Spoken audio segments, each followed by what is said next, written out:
I worked for a company over the last 6 months, managing their 16 listing websites. The last 2 months I brought in 3 bookings, a drastic drop from August. Figuring it was the slow season, I've been working extra hard revamping everything and adjusting pricing down $300 as advised by my coworker. Anyway, last Friday night I was working late and updating the sites when I saw 4 bookings on our calendar from a website I manage. I looked into it and realized my boss's son created duplicate listings on the same sites with a $1,400 discount. He had already 13 bookings over the last 2 months, essentially wiping my income without giving me the respect of letting me go, so I'm not reduced to eating ramen and slowly drawing from my savings.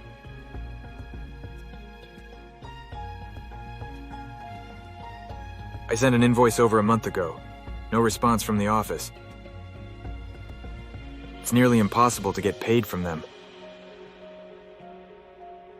Rather than quit on the spot, I played nice and cool and redirected the entire payment for my last charter to my bank account and drafted a letter of resignation.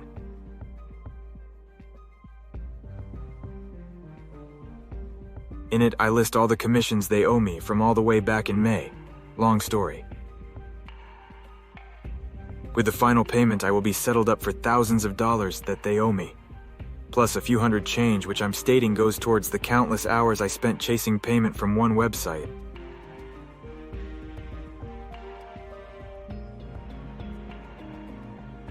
I changed all the remaining passwords from all the websites, so the office can't access them.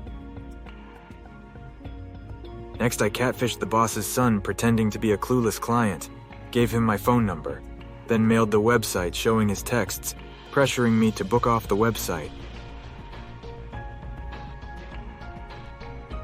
Then the dumbass kept harassing me when I asked him to stop. I gave a Google Voice number.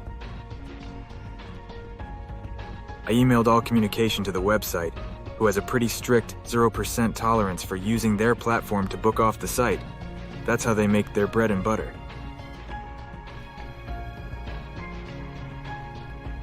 If his account boats get blocked here, they will lose 30% of their clients. Next, I notified another big site of the duplicate account. This one is big because they charge us far less their fee commissions, so we bring in a much larger takeaway. Their sales rep told me since it is listed in the captain's name with associated proof of ID, both our accounts are suspended until it's resolved. I have $10K in profit coming in for this website in January.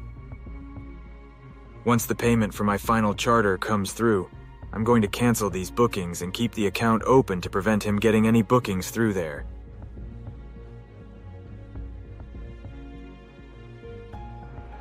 So he loses 10K and can't unfreeze his account.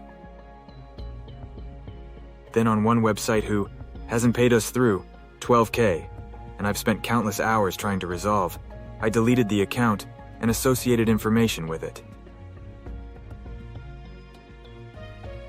This may mean they never recover the 12K.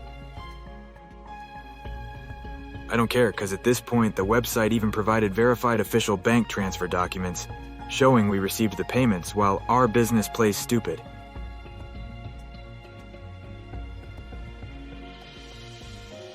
I wouldn't be surprised if they have been paid and just don't want to pay my commission.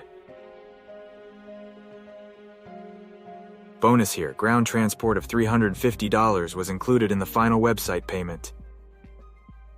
So they paid the driver $350 out of pocket and will be out another $350 as a result. So I'm walking with all the money owed me, waving my middle finger at them.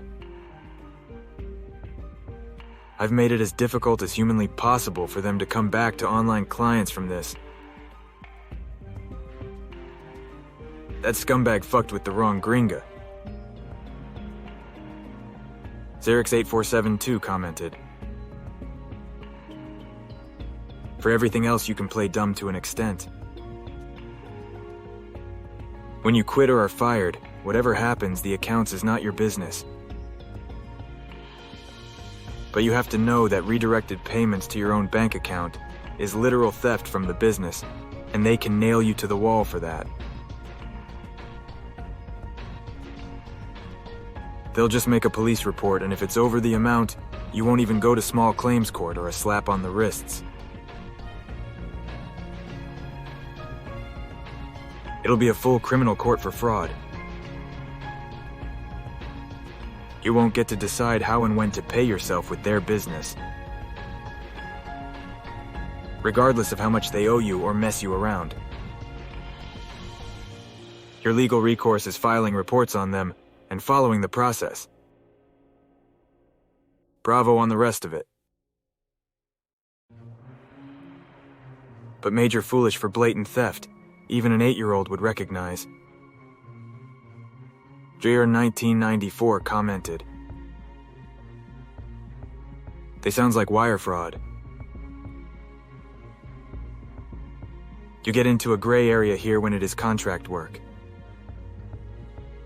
It would state specifically in your contract how these types of things need to be handled, and if not, even grayer. At the very least, it's a violation of your contract, and they may or may not pursue you in civil court. Whether a judge would rule against you or not is unknown. To press charges against you, all they would need to prove is you sent company funds to a personal account.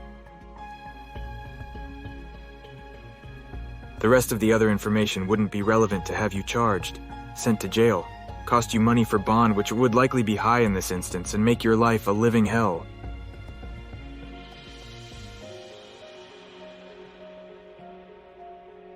If they press charges, what they did to you would be irrelevant, because they're still going to take you to jail.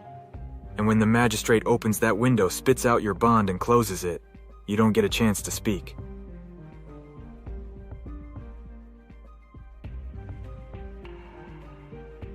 Whether the company is shady or not, it would have been the wise decision to pursue it in court above water instead of freestyling. Not only have you wired company funds to a personal account, but have wreaked havoc on their business, likely driving them toward bankruptcy. I wouldn't have done this.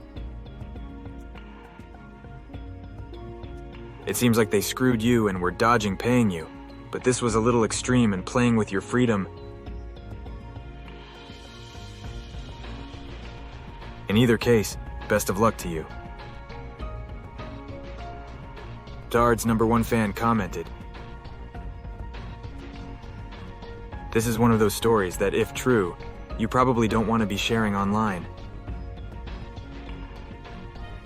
It sounds to me like things we have all wanted to do and even contemplated, but the risk-reward is really difficult to pencil out. You might want to think about removing this post, as it is industry-related and probably not difficult to connect the dots back to you. A prosecutor could make life really rough for you, even if you don't get charged. Not saying I disagree with what you did, but the high road is probably better in the long run. Just sue them and do it above board.